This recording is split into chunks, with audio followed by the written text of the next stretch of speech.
Yeah. So I'm going to talk about very simple stuff, childish stuff, really. So, since this question came up, I think one should start with that about this terminology, right? People talk about parallel algorithms, distributed algorithms, and so on. Convention is that, for instance, if you go to our building one floor down or two floors down or further down, there are these cluster computers that are there, which are used for parallel computing by my colleagues here in physics extensively. And these are basically architectures where several things are happening in parallel, but there is a master control where you divide up the problem into component tasks, farm it out, and then collect results. So you can think of it as a chef who has many assistants. You say, you cut onions, you do this, several are doing in parallel, and then you periodically synchronize, collect things together. That's really the PRAM model that you would read about. So that's really what is normally called parallel algorithms. By distributed algorithms, people usually, so distributed is a word that signals that these are autonomous ones, lack of centralized control.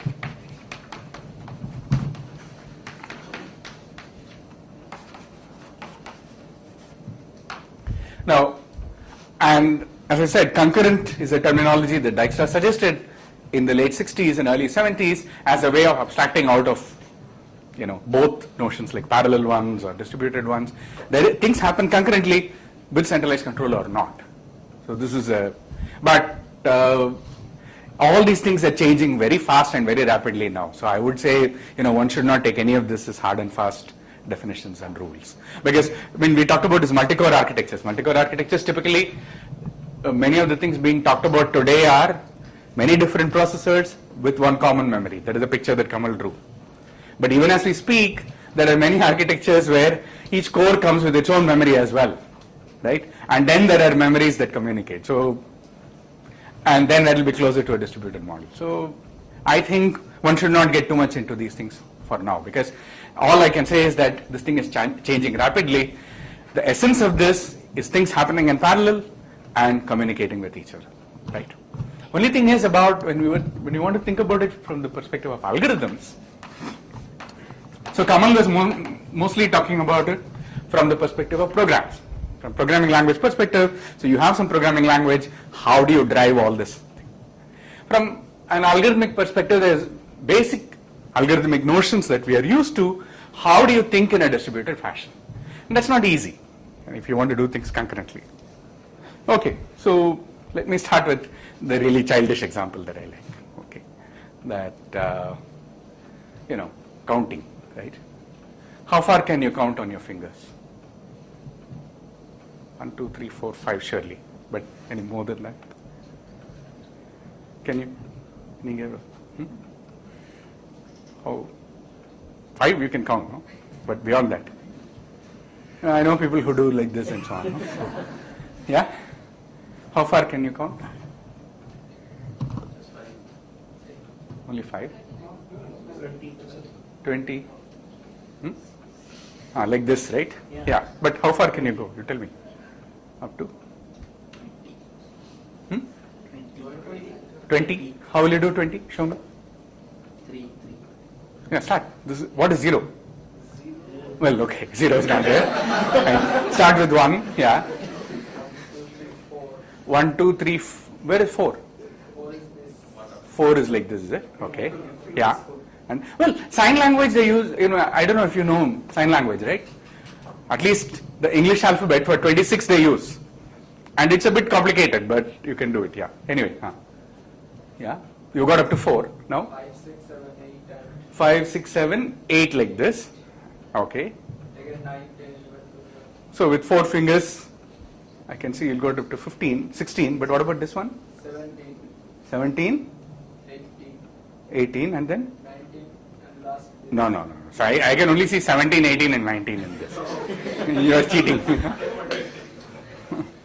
Okay, so this is how I would count. I'll go up to 31. Okay, 0, 1, 2, 3, 4, 5, 6, 7.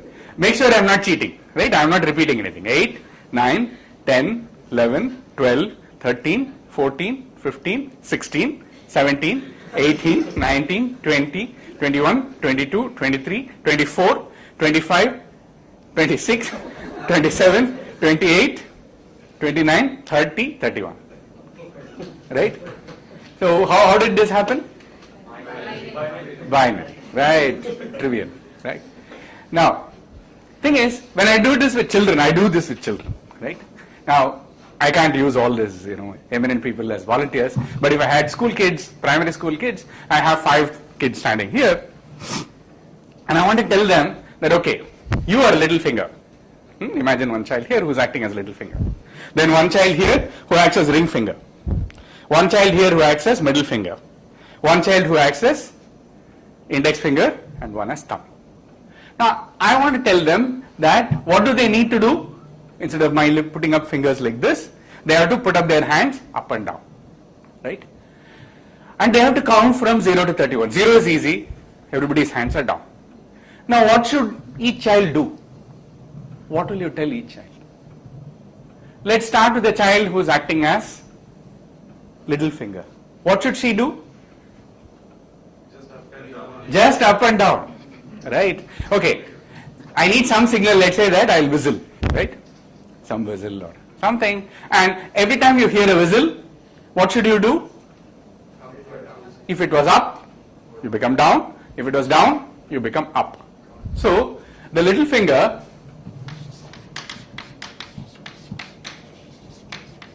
toggle on every tick, on every whistle. Okay. Now, what about the other fingers? Okay, so what are the numbers for which, let's see this, what are the numbers for which this finger is up? All odd numbers, it's down for all even numbers. Good. What about this one? For which numbers is it up? When does it go up first? 0, 1, 2. And then 3. 4 it's down. So, the next finger, the ring finger is going to be up for, down for 0, 1, then up for 2, 3, and then 4, 5 it's down, 6, 7 it's up, and then 10, 11, and so on. What about the middle finger?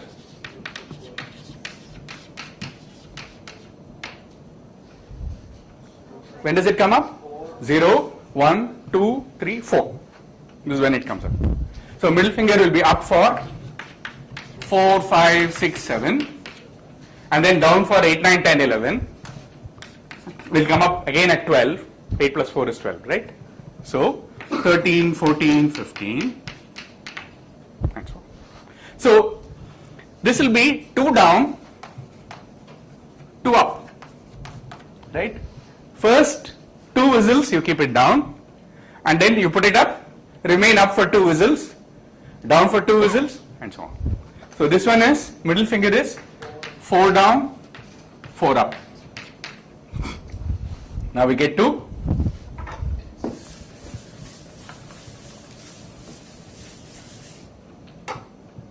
the ring finger.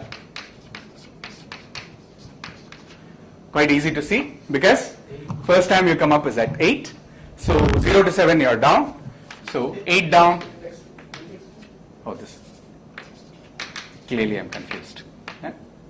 8 up. And thumb is going to be down for 16.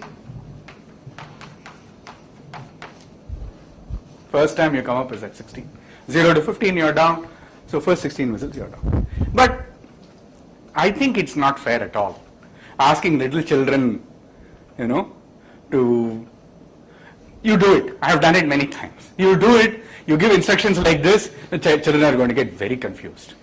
Because if a child makes a mistake, right, you're listening to whistles and counting, right?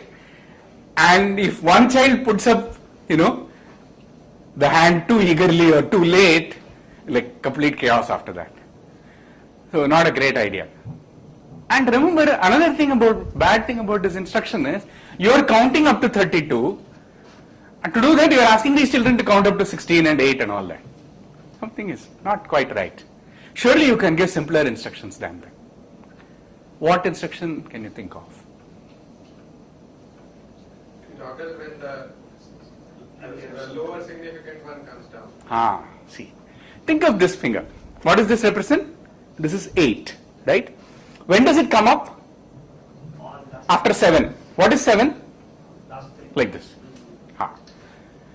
What does this stand for? 4. When does it come up? After 3. 3 is like this. When does this come up? At 16.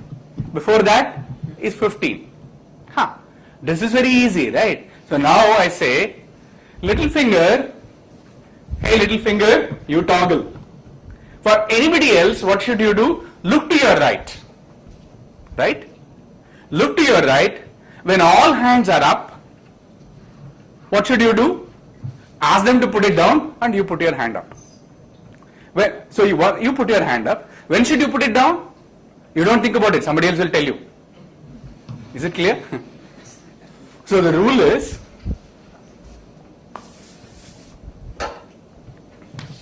so little finger, toggle on a whistle.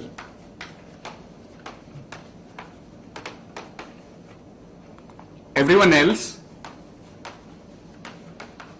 look right. When all hands are up,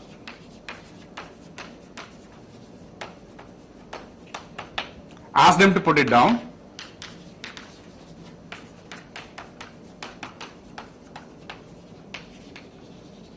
And put your hand up.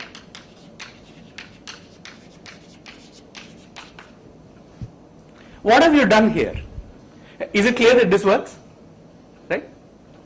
So each person just this thing, and you keep your hand up until somebody to your left is going to tell you to put it down. Is the idea clear? Is it clear that it works? Okay. And children understand it immediately, no problem at all. Now, what's the difference between that and this? You wanted to solve a problem of counting, right?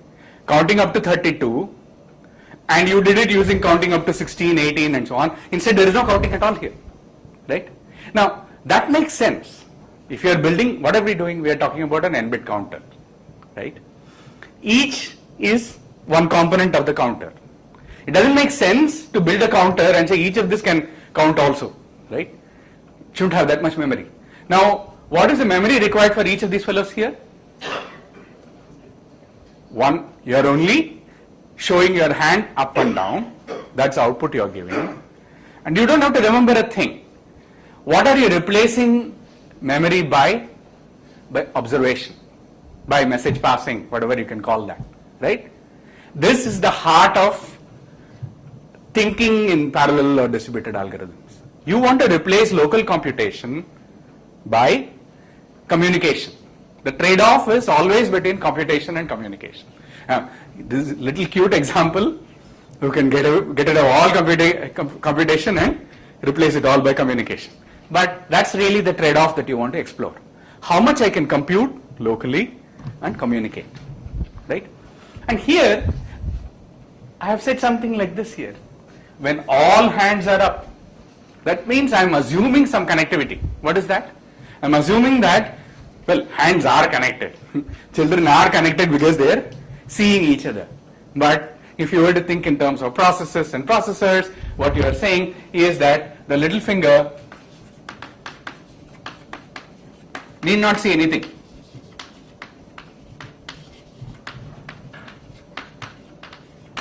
Other fingers see all processes to the right. So to the right, already says there is some directionality. I'm connecting them in sequence, and everyone can see all the rest. So this is the second point that is a critical difference when you move to distributed algorithms. There is an underlying graph of connectivity, right? The connectivity is critical in the whole discussion. So in general, when you say a distributed system, you are talking about processes connected in some particular fashion. There is some underlying graph. And that's a very critical thing in this whole business. I think I was mentioning it in my lectures and games and distributed systems and so on, that this is one critical departure that we forget. What is a normal computational model of an algorithm? An input is presented to you, right? How is the input presented to you? Maybe as a sequence. You take each component, finding the maximum of n numbers What do? Well, you assume that it's presented to you as an array, right? You compare elements and proceed. So in a distributed system, in general, you can't make such assumptions, right? Input may be coming in different ways. First, the input comes from other processors. This is very important, right? You have some external input and you also have communications. And the underlying graph of connectivity is very critical. So immediately you should ask here, do I need this much connectivity? Should each finger, each process be able to see everyone to the right? Certainly not. So what should I do to improve this? Yes?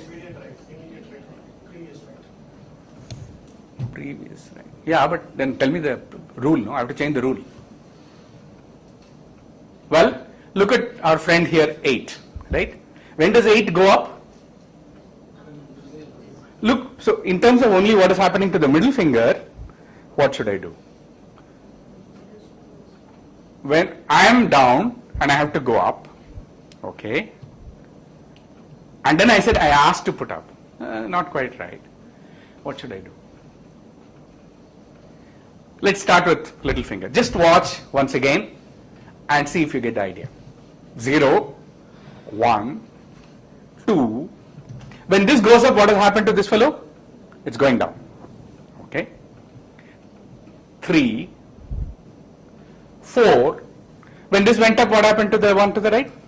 It went down. Okay. There seems to be one rule that whenever person immediately to my right is going down, I go up or toggle. There is a difference, right? It may not be going up. Okay. So this is 4, 5, 6, 7, 8, 9, 10, 11, 12, 13, 14, 15. So is it clear that, so when do I toggle in general? When the one immediately to the right is going down, I toggle. That's it. And we have taken care of this one when it goes down, right? So please do it yourself. Write down this bit string 0000 to 1111 and see what happens, right? You will see that I can replace it by this local decision, namely, and this is something again dear to distributed algorithms. In general, you have a graph of connectivity and you would want to assume that all you need to see is only your adjacent processes. If you can come up with an algorithm where all your decisions are based on what you see in the immediate vicinity, in some bounded neighborhood, that's considered a good algorithm because you don't know how big the graph is going to be, and in general you want to make local decisions. So this is one important decision. And this is, that's why I said, parallel algorithms also, it's of that kind, hypercube structures and all. You will see in general, you want to communicate only with your neighbors. So that the trade-off is now, first, trade-off is between computation and communication and connectivity. You would like to do all your communication based on as much local information as possible. You don't want information to necessarily having to travel from one end of the graph to another end of the graph. It should not depend on that as much as possible, right? And then in the literature you will find a so-called class of wave algorithms. I don't have time and I'm not going to go into this. This is only to refer to. Leslie Lamport has developed some very, very interesting wave algorithms. So these are considered wave algorithms where every process always communicates only with its neighbors. But the influence spreads you can think of like a wave, right? So information going from one end of the network to another proceeds in a sequence of waves, and then you compute how much you need, etc., etc. So I'm not going to go further on this counting example. This is to give you an idea of how one thinks about these things, right? Is the idea clear? And you see that the basic idea, the basic thing like we are talking about, like counting, for instance, already looks different when you start thinking in this, mode of where things can happen concurrently. And of course, this is completely sequential.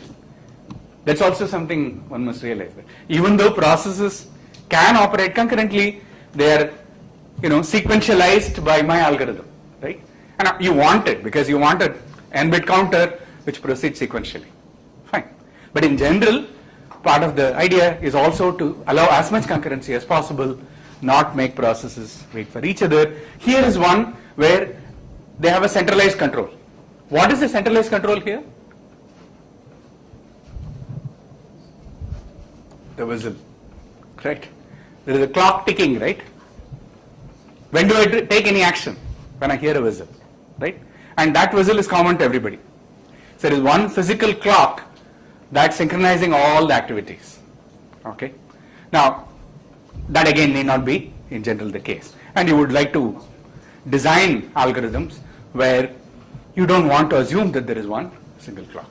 Unfortunately, I'm not going to go into that kind of thing at all because that's much more complicated for today's purposes. So let me start with something that's the most routine thing that we do. Without the common clock, counting underground. Oh, by the way, that's an exercise. So that's an exercise to think about for this particular one, right? Think of these children not as sitting in one room, but equipped with today's mobiles, right? So I should act out in my room, but somehow together we should act out an n-bit counter, right? So the only one who will operate autonomously is the one acting as little finger. But notice that what is the modification that we did that I have to see? I have to look at my right neighbor, right? And I have to see when her hand is going down, and then I toggle my state. This is what I said. That means what? I need to get a message from that person saying, hey, I have just put my hand down. And then I toggle, right? And when I'm toggling, if I'm putting my hand up, I don't have to say anything. But when I'm toggling, if my hand is going down, what should I do? I should send a message to somebody who is my left neighbor. So it doesn't matter where those persons are. As long as I know who is my right neighbor, who is my left neighbor, what is the URL or whatever, I can send a message. Right? That's all. So you can give a message passing implementation for this, eliminate the global clock. Is that clear? Suresh, does that answer the question? It doesn't. Okay. Yeah. No, because messages have to be sent. I mean, so for instance, when the day goes down, that day. No. So the protocol for each of the guys equipped to the mobile, you wait for a message, then only you act. Except for the endpoint, the one. No, the point is that suppose the little finger, ring finger, and ring finger go down. Yeah. Okay, then there are 3 messages that have to be passed. Yeah. And depending on when they are passed, I mean, the index finger has to come up, but the little So- finger might also come up at the same time. Exactly. So this is the critical thing about, as far as the messages are concerned, what kind of behavior you are assuming, right? Oh, this is the kind of details that you have to get into, and now you can see how far Kamal stuff, comes, right? Thing is, when I'm saying a message is sent, if 2 messages are sent, they should be delivered in the order in which they were sent. That's important. And there must be some way of timestamping or some way of comparing different things that come. Then you can ask, hey, but isn't that a global clock again, right? Okay, so that is called the problem of clock synchronization. You can assume that they are all working on local clocks, but you have to synchronize clocks somehow. So many of the results that you can prove in the message passing model very often are up to clock synchronization. But let's assume that there is one IST or Greenwich time that you can use, and use that to disambiguate messages sent at different times. If you do that, actually you can get a fairly simple thing. But you can go further also, but that's much harder.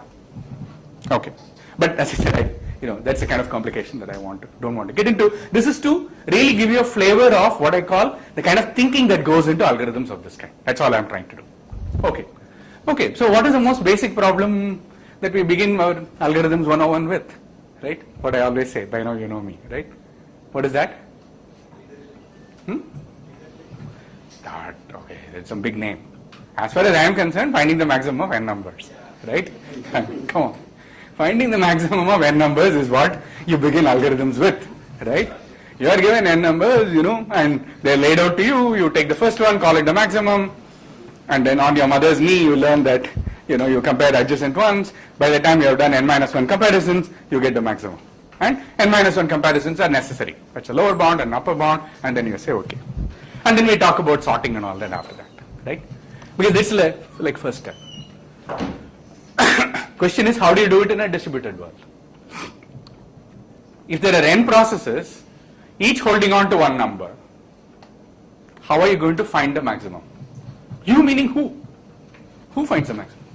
There are n processes, right? Process 1 has a value x1, process 2 has x2, and so on. For, convenience, I'll assume that we are working with where all the numbers are distinct. Okay? Which is also a deadly assumption. How do you know they are distinct? But, okay, I know, right? Fine. But they're all there. Somehow you want to find the maximum. Again, since there is no you sitting out there, that means that all the processes have to find a maximum. Right? Isn't that a reasonable thing to say? Because you don't know who, right? You can say that whoever is the maximum should know that at the end of the algorithm, I am the maximum. That's a great thing to do, but what about the others who are all deluding themselves thinking that they are the maximum, right? Doesn't help. So, the only way to define the problem is to say that there are these n processes sitting there who have values x1, x2, xn, and they have to do some communication, and at the end of the algorithm, all the processes should have the value which is the maximum. How do you solve this problem? Once again, the underlying connectivity comes to play, right? Because you have to exchange messages, give information locally to others. You have to find out something. So let me take again the simplest example. So once again, how do you do these things? The standard one that is assumed is assume that they are connected in a ring.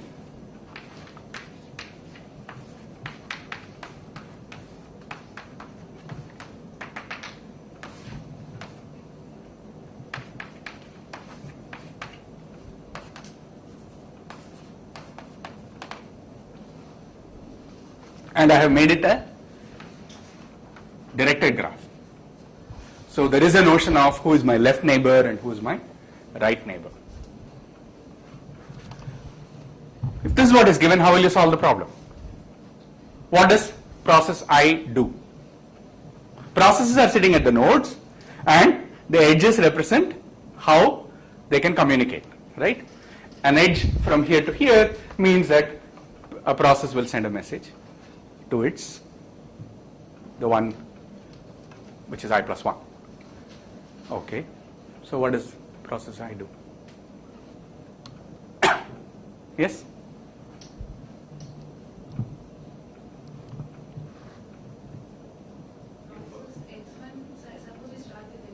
Yeah. X1 will send X2 X number. Yeah. Now X2 will check, and if X2 is big, X2 will say to the next person that I am the big guy here. Right. In that way, so finally every processor will know who is the. Very good. Only thing is, the fact that you said we start with x1 will send to x2, how would x1 know that it's 1 to start? Already, does it mean that they all know who is the minimum? Right? X1 has the number, X1 has the name X1. But x1 knows its own name, but others also think I am the person to start, right? So it's not quite like that, right? So really the point is anybody can start. Because there is a symmetry in the problem, unless you break the symmetry in some fashion, you have to assume that really anybody can start. So process I, suppose it decides to start. What should it do? It has no basis for comparison with anybody else, right? It says, hey, I am the maximum, and sends it to I plus 1. Now, process I plus 1 gets a number from its left, right? Now, what can it do? Now it has two numbers. It can compare. It can compare the alleged maximum with whatever is locally there. If the alleged maximum happens to be smaller, what should it do? I should just drop it. Right? Swallow the message. Nothing to do. If the alleged maximum happened to be bigger than whatever I am, yes, then I am a decent person. I forward it to whom? The next one, I plus 2. Right? So in general, what does process I do? Process I, if it's just waking up from sleep, right, and decides to find the maximum, what it will do is to say, claim I am the maximum and send it to I plus 1. Right? Is it clear? On the other hand, if it gets a message from I minus 1, what should it do? Compare with my local value. If my local value is indeed bigger, I just swallow the message. I do nothing. Because presumably at some point, or you can say at this point itself, I wake up and say that I am the maximum and forward it. Right? Otherwise, whatever was the received one, I'll forward it. Is the idea clear? Should I write down all these things? No. I think, yeah. And when this keeps happening, what will happen at some point? If I send messages to my right, if I ever get a message from my left having my own value, I know I am the maximum. Right? That means what it is actually a value that has gone around the ring fully once should be the maximum. Uncontested hero. Right? So at that point I can declare myself to be the maximum. But then I have to tell everybody else. Right? At this point the maximum value should go once more around the ring. Is that clear? You can't eliminate that. You have to go around once more. Fine. So how many messages got sent in this? 2n?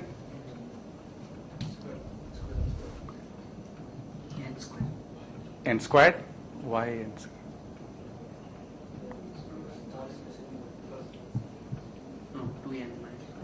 2n minus 1? That's even better. Huh? Well, that n is, we said once the maximum is found, it has to go around the ring one. So an extra n messages you do need. Right? Okay, so that n we keep separate. First, finding the maximum. Yeah? What is the worst case you can think of that you should think about, no? Right. We said, I arbitrarily said, nice clockwise pradakshina, right? And if the values happen to be, given to you anti-clockwise, you are, nicely ordered. Then what happens? Process I will send I messages. Is it clear? In the worst case, process I will send I messages. Worst case.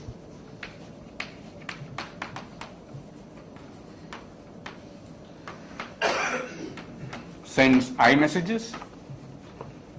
Therefore, the total number of messages is I, that is order n squared. So once you have order n squared, that extra n is small change. Let's not worry about it. Right? So can you do better than that? We'll assume the same connectivity, same kind of connections and how they talk to each other, but can one do better than that?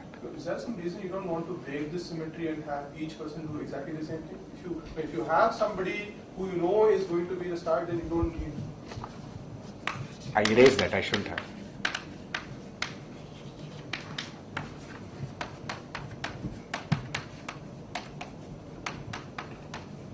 This is ground rules.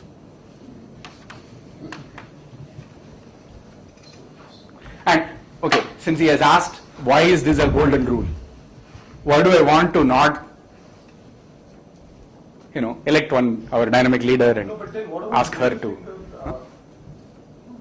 In that example, I mean, in a way that was special, as compared to the rest of the. In fact, that is why I would say, in the convention I was talking about parallel and distributed, right? That was parallel, right? There is one, the great leader who's blowing the whistle, right? And everybody is acting according to her whistle, right? And Tamil Nadu, we know how that works, right? So, whereas this is, godless, so it's completely distributed. Right? No, but why do you want something like this? Why should you take it so critically? And obviously, come on, one process, everybody sends the value once, and that person finds, good old finding a maximum, n minus 1 comparisons, sends it back, tells everyone. Why not do that? So here is the reader. Yeah? Yeah? Why not do that? Well, the reason is why you think about this at all. One very important reason is fault tolerance or failure tolerance. That's the correct term. The whole reason for going to distributed systems and computing at all is because if something fails, the rest of the system should proceed smoothly. And this becomes a weak link. If that fails, the whole thing collapses. That's one important reason. So process failures is something that's taken very seriously in this whole thing. Another is simply because it's given to you, like internet, right? Geographically, these are systems that are there and they are autonomous. So here, that's one, you can't tell them what to do, right? If you're looking at internet protocols and so on, right, TCP/IP, how it works, things just come at will and join and leave, right? And they're geographically separated, they are distant machines. You can't have centralized control. Who's going to follow? You can't. It has to be something agreed on by all parties who will, join at will and leave at will. So it could be simply geographical or whatever necessity. And another very important thing which Dijkstra talked about, which I think is important, so let me mention that, is timescales. To me, this is one of the most persuasive reasons for thinking about distributed algorithms at all. And as I said, this is really Dijkstra and Lamport. And mainly because you are talking about processes that can run on completely different timescales, right? Human beings giving input operate in seconds, right? Printers printing things operate in maybe milliseconds. Memory transfer operating in microseconds. Registers operating in nanoseconds. So by the time you hunt one key and press, the CPU could be doing billions of calculations. It doesn't make sense to think of, just because we have abstract pictures like this, right? Don't think that they are all operating on the same time scale, right? These are abstract pictures, and that's how we should do algorithms. When you're designing algorithms, you shouldn't be sitting and thinking, oh, that's a printer process, and this is a memory transfer, and so on and so forth. Just think of them as processes, threads, right? And really, this is one of the tremendous insights of Dijkstra that led to the early operating systems that could do all this multiprogramming, right? The THE multiprogramming system, Ben Eindhoven was the one built on this kind of insight. I say that I'll do all my development assuming they're just processes operating concurrently. So don't think about timescales at all. That's a very liberating thing. And you can start thinking about how things will go. And then you only look at how messages are sent when, the kind of question that Suresh raised earlier about what if they come at completely different times, how will they synchronize? Yes, those are important questions to discuss. But the main point is that you can reinvent your familiar theory in this model as well. And it has proved to be extremely important and useful. I mean, internet is perhaps the biggest gift computer science has given to the world, right? Not the problem solver, the Turing machine, which computes things. That's very important. But really, internet is the, tremendously flexible mechanism where, modes of communication are not what you could have dreamt of. And this is my cue to mention that today is Turing's birthday. Turing centenary.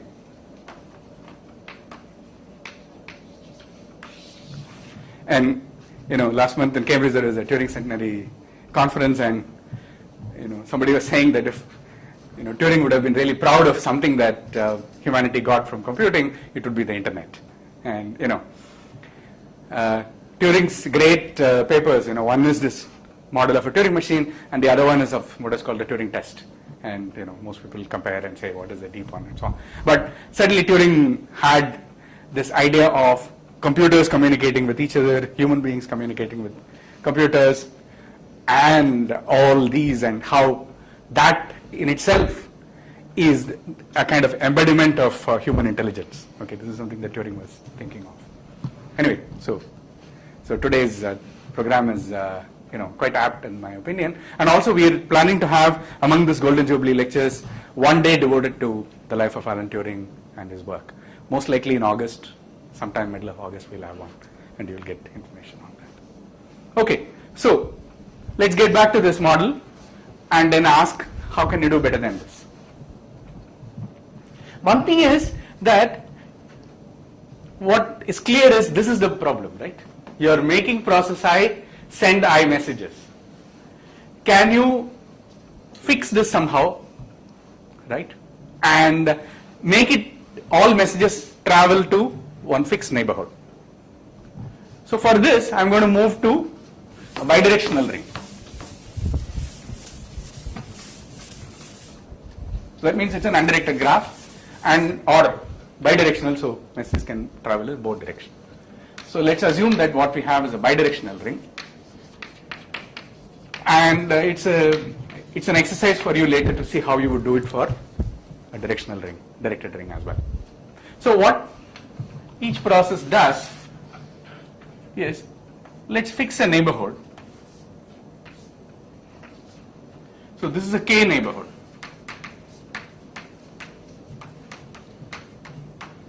For each process.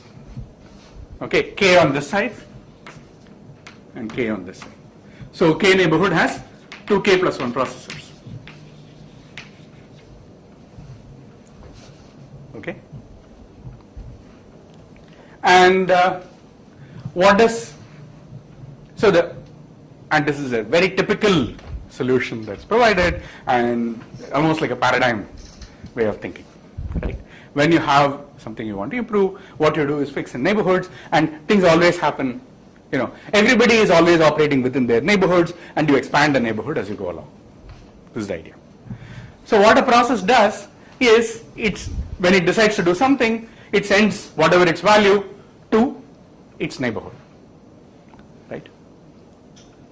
So take the first case, one neighborhood. What does that mean? I tell my value to my right neighbor and to my left neighbor. And then what do? They check, they do the comparison, and if one of them is bigger, what will they do? They send it back to me, right? If it turns out that both of them say it's okay, I announce that I am the local leader, local thug, right? So it's all by deciding. So, and then the thing moves to the next phase. In the next phase, I already know that I am the leader in a 2 neighborhood. Then I go to the next neighborhood, 2 on each side. Among the 5, I am the leader. It keeps happening like that. Is the idea clear? Now what will happen? In general, so let me see.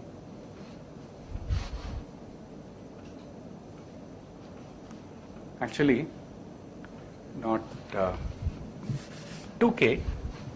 I'll go for, yeah, okay. Let it be.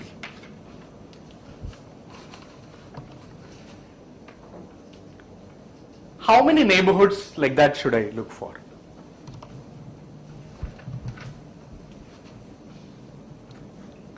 What do you see what I'm trying to do? Powers of 2. Powers of 2 is what I want to do, right? Yeah. So if n is, let's say, order 2 power L, right? N equal to 2 power L without thinking about it. So I want to look at that many faces, L faces, right? So how should I do this? Any? Yeah?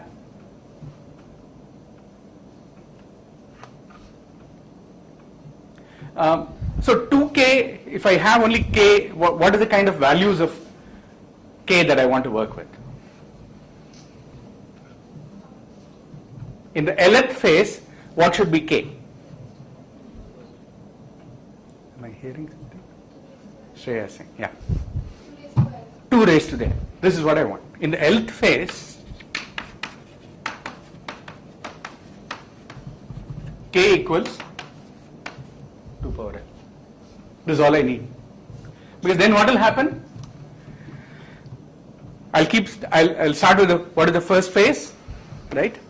0th phase, if you like.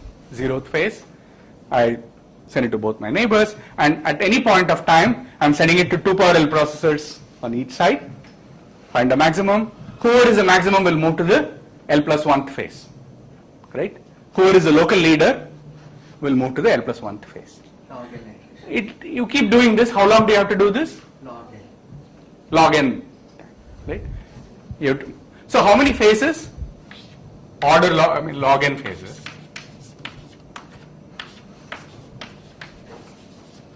Okay. Now in each phase, how many messages are sent? To elect a local leader, maybe I don't need this anymore, I can use this. To elect a local leader,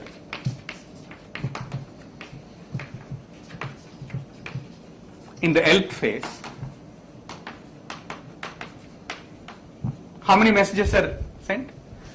4 times 2 to the L. 2 to the L in this direction, it has to come back. 2 to the L in this direction, come back. Right? 4 times 2 to the L messages get sent. Messages.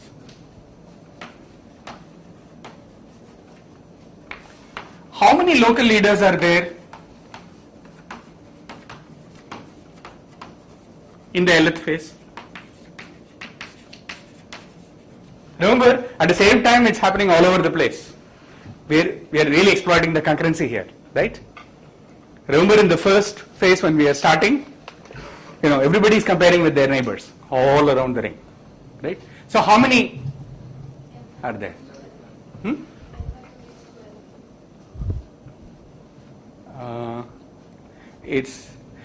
Think about it this way. Between 2 leaders, how many non-leaders must be there? Between any 2 leaders, right? Between any 2 leaders, between any 2 local leaders, 2 came. 2 to the, that's case L, Yeah. 2 to the L. Yeah. So, yeah. Between any 2 local leaders, there must be 2 to the L minus 1 non-leaders. Surely. Right?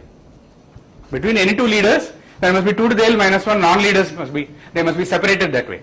So total number of local leaders in the Lth phase will be n over 2 to the L minus 1. Oh no, 2 to the L minus 1, I'm sorry. Yeah.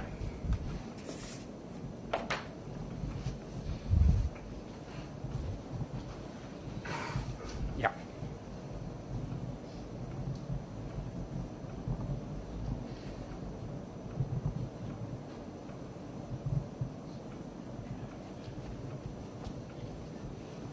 Okay. So now you can see how many you need, right? We have already seen that each time you are sending 4 times 2 to the L messages, right? And so how many of them are sending messages? So you will get 4n. Well, there is a factor of 2, and so 8n, right? So the total number of messages that we are talking about is 8n log n.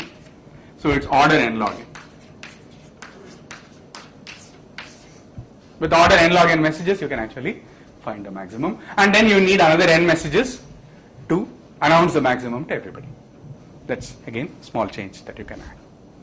Now this is not the best you can do. I think some 1.27 n log n is, I think, the known upper bound. So some such thing. I don't know precisely. And I don't know what is the latest on this and so on. So this one is already about at least 8 years old or sometime around. Okay. Not much time, but let me try to say how you would do something. What about the lower bound? Right. Okay. So as I said, I have given this idea for a bidirectional ring. Think about how you will do it for when you can't communicate on both sides. You can still get an order n log n algorithm, and that's a nice exercise to think about. Okay. Now, how do you prove lower bounds on something like this? Right. I'd like to show that this is in fact, n log n is in fact a lower bound. So I want an omega n log n. I want to force this algorithm to send omega n log n messages. Any algorithm for doing this. Okay. So again, to give you a flavor of the argument, how does that go? What I do is basically any ring that you take. Okay, so I'll assume a ring that's so it's called non-uniform. It's a bidirectional ring.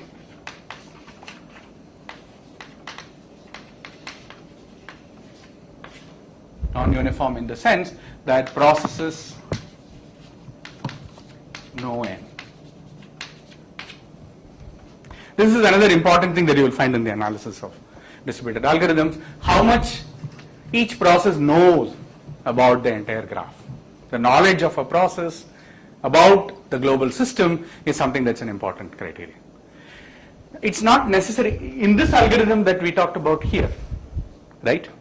Do processes need to know the value of n? Not at all, right? It's a ring, so you just wait for something that goes to my right to come back from my left, right? So you don't need to know n at all. So such an algorithm is called a uniform algorithm. A uniform algorithm is another prized one you would like to work with. And remember, I am talking about a very, very simple graph here, namely the ring. Okay, another exercise is to think about how you would do something like this for an arbitrary graph given to you, right? Where you communicate with your neighbors and somehow it doesn't follow here. It doesn't follow. You have to do it separately. Okay, so the way you do it is that you split it into half. Think of it as two rings of size n by 2. And what you do is you say that, okay, if the number of messages is for a ring of size k is m of k, right? What you argue is that each of this then therefore you will be sending twice m of k messages, and then you must add at least k minus 1 by 2 messages. To communicate between these two, when you put it together, you argue that you must send some order k minus 1 2 by 2 messages. In which case, the recurrence is very straightforward. You will get n log n because m of 2 is greater than 1. Why is that? Suppose there is a ring of size 2. That means there are only 2 processors, right? Then each should know who is the maximum, right? So P1 must send a message to P2. P2 must send a message to P1. So you need 2 messages, right? M of 2 is at least 2, right?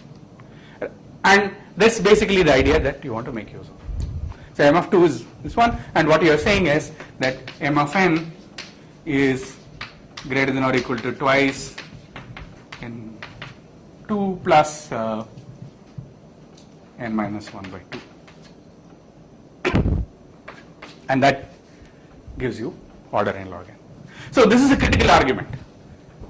How will you argue that? The way you do it, as I said first, it's the same argument effectively here. Look at all the processes here P and all the processes here Q. So everyone in P must know, supposing the leader is from Q, right? The maximum value is in Q, right? The maximum is sitting somewhere here, and somehow all the processes here must know who is the leader, right?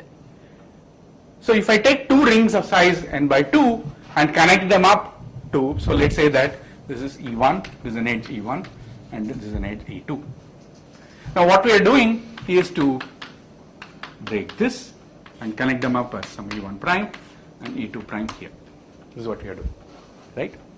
What you want to argue is that messages, at least k by 2 messages must go from here to here, or k by 2 messages must come from here to here, right? The only problem is that if you pre-decide which edge, right, your adversary may force things to go on the other. So that's why you want to make sure that this is done a little carefully. Now that part is a little subtle, I can't do through hand waving. I mean, because with hand waving I can even argue what I just said anyway, which is actually wrong. So there is a formal analysis that is done, and here what you do is you take sequences of executions, and then you argue that I consider all executions that happen here using only this part. Let me call that some sequence alpha 1. Take some sequence here that of executions that messages that happen here, call it alpha 2. Already I am making sure that twice mk messages are here. Now consider any completed execution of the algorithm, because we don't know what the algorithm is, right? You're asking, take any algorithm, take any completed execution, say some alpha 3, and then you say that I should be able to go to a prefix of this execution where I'm not sending any messages at all, right?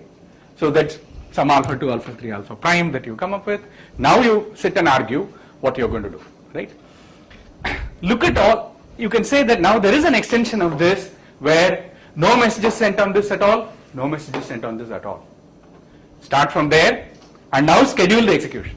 Say that there is at least one execution where the processes here are contiguous, the processes here are contiguous, and let's say, without loss of generality, the leader is here. That means that inductively, whatever are we are talking about at the kth stage, that at least half of the messages must travel across one particular edge. There is an execution where I can schedule this. If that is so, in the worst case, that algorithm will take this many messages. This is the kind of thing. Normally, doing a lower bound proof of this is like one lecture. I mean, it will take, lot of little lemmas to be proved, and you can establish that lower bound of this kind can be done. Now, this was to show you that if you take something as simple as finding the maximum of n numbers, there is a distributed version of that, and a distributed version of that you can do very familiar analysis. You can do a trivial upper bound like order n squared, slightly more thought, an improved upper bound like order n log n, and a matching lower bound omega n log n. You can do all this. You can actually carry this kind of analysis forward. For instance, I give you the graph and I want to find a minimum weight spanning tree, right? How do you do it in this distributed world, right?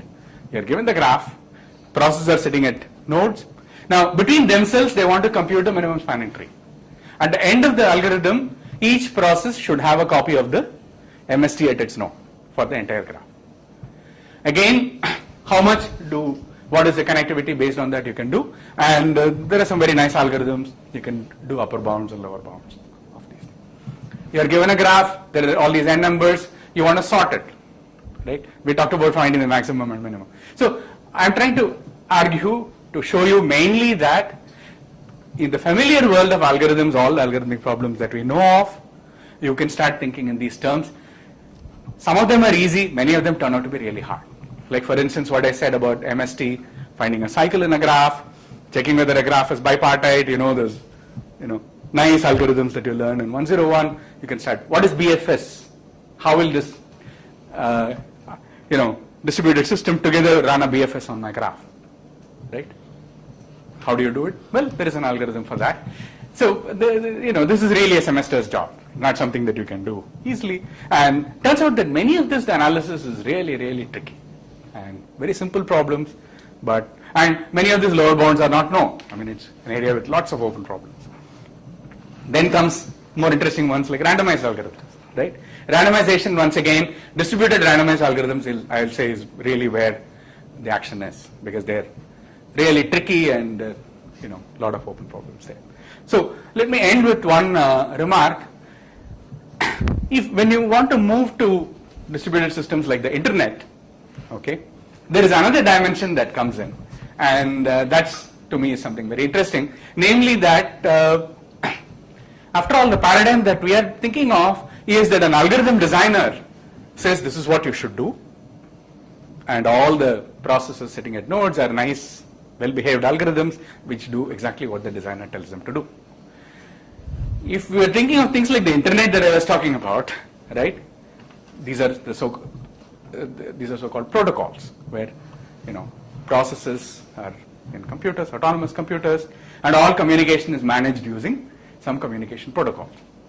It's no longer the case that you can assume that everyone will follow the protocol.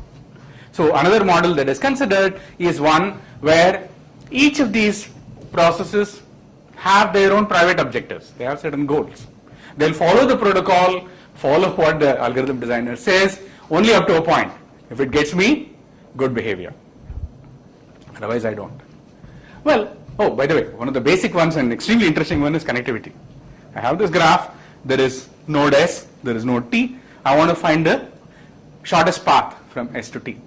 In a distributed algorithm, it's extremely interesting.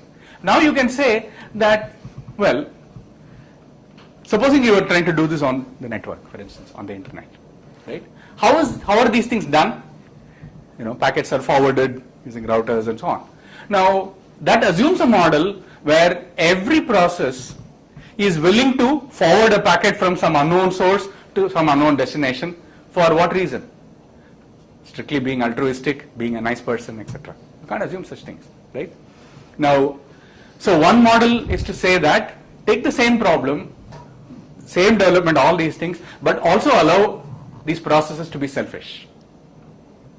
The maximum problem, for instance, become one where all these processes have these values x1, x2, etc., but they may lie about their values. Because, for instance, there is a reason for finding the maximum, no? In algorithms, you never think about what is the goal of the algorithm, right? The goal of the algorithm, find the MST, find the maximum, compute the shortest path. Usually there is for a reason, and the participants in the algorithm know the reason. Can they exploit that, right? Now, as I said, Nissan takes this lovely example of where the maximum is computed so that a service is provided. Then I lie, I say my value is high. So you can come up with a mechanism by which processes not only do this but get a payoff or have to pay the algorithm something, and then you can try to change this. And then it becomes game theoretic. Okay. Many of the problems that we can talk about, again, there's development you can do, but finding the maximum is something, it becomes a dominant strategy equilibrium.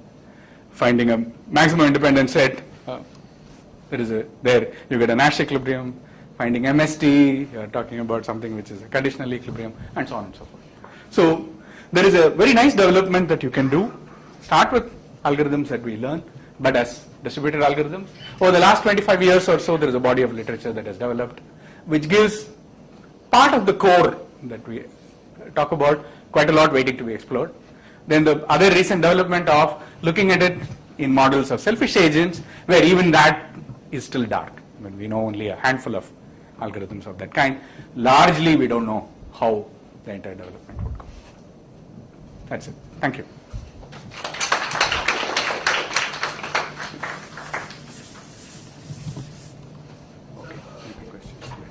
Why do we take a ring as a representative for solving all these problems? Okay, so it's a very good question. You have to assume some connectivity, right? Now, so first you have to assume that it's a connected graph. Most of these things, if the graph is not connected, you have a problem. So you have to assume it's a connected graph anyway. It's a bit like finding the MST, right? Minimum spanning tree of the graph. Or in many algorithms, distributed algorithms, somehow you want the information to reach everybody in the network, right? So it's not that you assume that there is a physical connectivity, which is a ring, right? The physical connectivity will be a graph.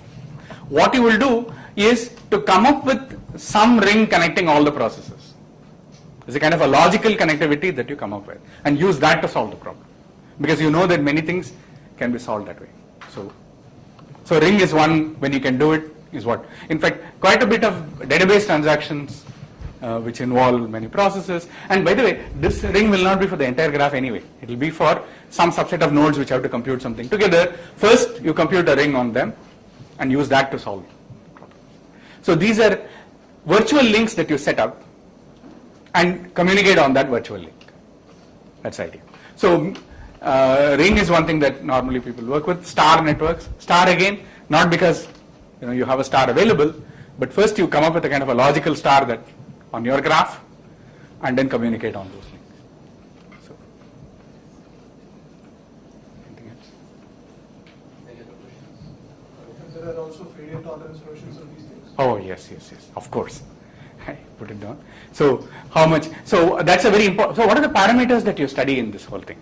One is number of messages, I, talked about synchronous processes. These are synchronous rings, so the number of rounds of communication you can talk about.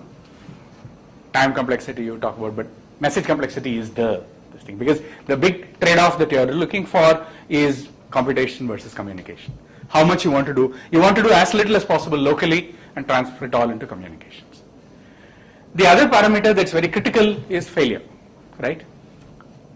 How much failure can my algorithm take, right? Can I come up with one, so the notion is of K resilience. You want to say that my algorithm will work as long as at most K processes fail. Now K then, given N, what is it? Now of course it's going to be some fraction of N. So agreement problems, typically you show that if 1/3 of the processes fail, you can't do anything. So strictly greater than, the number of failing processes must be strictly less than 1/3. And then you can show that tolerant algorithms exist. Then, so that's one parameter. Another is if you have reliable digital signatures, processes, IDs cannot be forged. See, the moment you can start thinking of failed processes or malicious processes, you can think of lying as well. So use that, how much is available. So different kind of resources that are looked at for this. Yeah. But failure is one. So both node failures and edge failures, both are critical.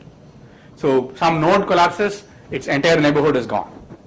And then you have to find some other way of rerouting things. And edge failures is usually easier to work with, except in the asynchronous mode. In the asynchronous world, edge failures are the most deadly ones. So, well, there are these books by Nancy Lynch, not a great book, but I'm recording this. Yeah, I hope you will edit this out, right? Yeah, but it's there, and it's a tome.